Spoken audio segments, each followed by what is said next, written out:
तर आज आपल्या जेवणातला मेनू आहे छान अशी ज्वारीची भाकरी आहे। ताटाला मी मीठ वाढून घेतलं आहे। छान असं आपलं तुरीचं कालवण आहे।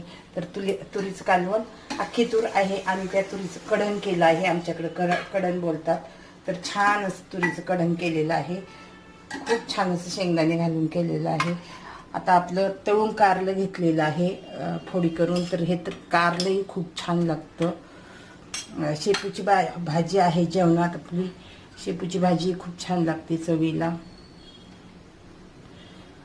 आणि आपण जे तुकडे केलेले आहेत ते तुकडे आहेत भाकरीची, भाकरी शिळी होती त्याच्यामुळं हे तुकडे बनवलेले आहेत मी, तर ते तुकडेही आपले जेवणात आहेत।